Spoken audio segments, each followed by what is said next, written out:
শ্বশুর বাড়ির সবাইকে নিয়ে আজকে ঘুরতে বের হয়েছি, বাট আজকে মনে হয় আমার কপালটাই খারাপ। যাই হোক, রেডি সেডি হয়ে বের হয়ে পড়ছি বিকালের দিকে, আর আকাশের দিকে তাকাতে দেখি এত কাছে একটা হেলিকপ্টার। আমি এত কাছ থেকে হেলিকপ্টার কখনোই দেখিনি, একটা বিল্ডিং এর ছাদের উপরে এসে থামলো। যাই হোক, এসব বড় লোকি জিনিসপত্র দেখে আমাদের লাভ নাই, হেলিকপ্টার আমাদের কপালে নাই, আমাদের যেতে হবে সেই অটোতেই। আমার খালা শাশুড়িরা আসছে, তার সাথে আমার ছোট ছোট দেবর ননদ সবাই আসছে ঘুরতে। সবাই মিলে আজকে ঘুরতে বের হবো। অটোতে তুলে দিলাম ওদেরকে, আর আমরা এখন যাবো রিক্সাতে। অনেকদিন পরে ভাবে ফ্যামিলি সবাইকে নিয়ে ঘুরে বেড়াচ্ছি। সামনে আমার দেবর আর পাশে আমার হাজবেন্ড। ফ্রেন্ডদের সাথে তো ঘোরাফেরা সব সময় হয়, বাট মাঝে মাঝে ফ্যামিলির সাথে টাইম স্পেন্ড করা মোস্ট ইম্পর্টেন্ট। অনেকদিন পর যেহেতু খালা শাশুড়িরা সবাই ঘুরতে আসছে, তাই সবাই মিলে আজকে বের হলাম ঘুরতে। নাটোরের রাস্তাঘাটও দেখো কত বেশি সুন্দর। এই সুন্দর রাস্তা দিয়ে এখন আমরা যাচ্ছি উত্তরা গণভবনের দিকে। আমাদের আগে ওরা সবাই চলে আসছে। এই ছোট্ট বাবুটা হচ্ছে আমার একটা ননদ। বাট সবাই মিলে আসার পর দেখি এখানে গণভবন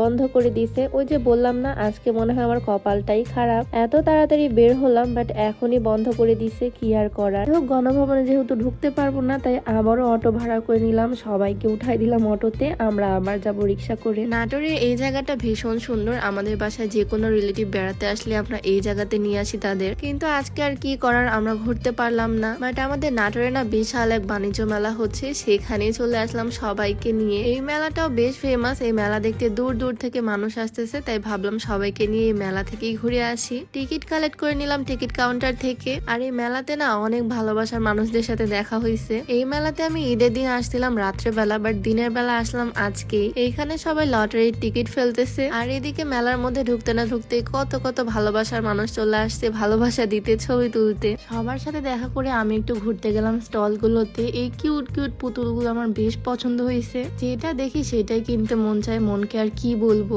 আগে তো শুধু কসমেটিক্স এর দিকে চোখ যেত, এখন আবার বাসন কোসন দেখলেও কিনতে ইচ্ছা করে। এইদিকে ছোট বাচ্চাদের জিনিসপত্র দেখেও মনে হচ্ছে এগুলোও নিয়ে নিই, এত কিউট জিনিসগুলো। মেলাতে আমি এর আগে একবারই আসছিলাম ঈদের দিন সন্ধ্যার সময়। সন্ধ্যার সৌন্দর্য একরকম আর দিনের বেলা আরেক রকম লাগতেছে এই মেলাটা। দোকানগুলো ঘুরে ঘুরে দেখতেছি। এই যে মাছের মতো গেমটা না, এই জিনিসটা আমার ছিল ছোটবেলা, মাছ ধরতাম বড়শি দিয়ে। আর এখান থেকে আমি এক প্যাকেট খেলনা নিছি। এই খেলনাগুলো দেখে আমি আর লোভ সামলাতে পারলাম না। এই ছোট্ট খেলনা হাড়ি পাতিলে রান্না করবো একদিন, আর রান্না করে তোমাদের সবাইকে দাওয়াত দিয়ে খাওয়াবো। আমার হাতের রান্না খেতে চলে আসবা তোমরা। যাই হোক, ঘুরতে ঘুরতে আরো অনেক ভালোবাসার মানুষ চলে আসলো আমার সাথে ছবি তুলতে। সবার সাথে ছবি তোলার পর দেখি টেডি চলে আসলো। টেডি ভাইয়াও নাকি আমাদের ফ্যান। পুরা মেলাতে অনেক ভিড়, নাটোরে একদম জমজমাট চলতেছে এই মেলাটা। এই সুন্দর সুন্দর রাইড গুলো দেখলে তো মনে হয় আমি আবার ছোট বাচ্চা হয়ে যাই, বাচ্চা হয়ে রাইড গুলোতে চড়ি। পুরা মেলা ঘুরলাম, আর আজকে বেশ অনেকটাই কেনাকাটা করছি। জিনিস দেখলেই কিনতে মন চায়, কি আর করবো বলো। তো এই ছিল আজকে আমার ঘোরাঘুরি ভিডিও। তো সবাই ভালো থাকো, দেখা হচ্ছে নেক্সট ভিডিওতে। আল্লাহ হাফেজ।